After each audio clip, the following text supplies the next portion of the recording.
Isang napakasarap na kakanin naman with a twist ang ating gagawin ngayon. Siguradong mapapaanli merienda ka kapag ito ang inyong gagawin.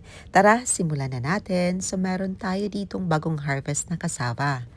And since medyo madami-dami ang ating lulutuin, ayan pinapagiling natin yan sa market. Sa reseping ito, gagamit tayo dito ng 5 1/2 cups of grated cassava squeezed.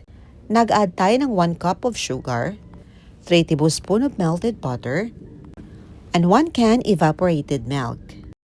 Minix lang natin ito ng bahagya at nag-add na din tayo ng 1 cup of condensed milk. At ito ang twist na ating gagawin. Gagamit tayo dito ng 1 cup of cream corn. Para masalong sumarap at creamy ang kakanin natin. Haluin lang natin ito until well combined. Pagkatapos nag-add din tayo ng 2 1/2 cups of coconut milk. Mix until ma-fully incorporate ang lahat ng mga ingredients. Pagkatapos ilagay natin ang ating mixture sa ating non-stick pan. Lulutuin natin ito. Cook over low heat para dahan-dahan ang pagkaluto nito at hindi masunog. Cook for 35 minutes until na magbago yung kulay nito. Haluin natin ito ng maigi para mag-even ang pagkaluto nito.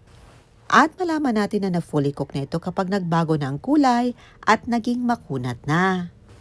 Make sure na lutuin natin ito ng maigi.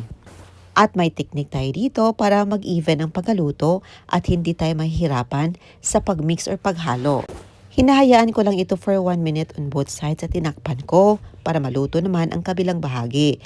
Pagkatapos haluin at takpan naman for another 1 minute. Until na ma-fully cook talaga natin ang ating mixture. Sa puntong ito, ang bango na talaga ng ating kakanin at ang sarap tingnan. Hayaan lang natin ito na nakatakip ng mga 1 minuto. And while waiting, nagdarang muna tayo ng dahon ng saging sa ating stove. Pagkatapos, inilay natin sa ating lagayan at nag-spread tayo ng butter nito para hindi didikit ang ating kakanin. And after a few minutes, ito na, naluto na ang ating napakasarap na kakanin. I-flatten lang natin ito and i-shape into circle. Magluluto muna tayo ng ating latik. Ito yung extra gata na natira. Lutuin lang natin hanggang sa ma-extract natin ang oil nito.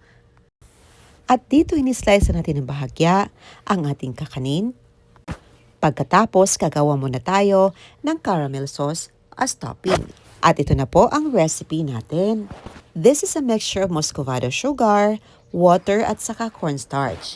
2 toppings po ang ating gagawin. Ang latik at saka ang caramel sauce. Medyo natusta po ang latik natin but okay lang yan. Hindi yan sunog.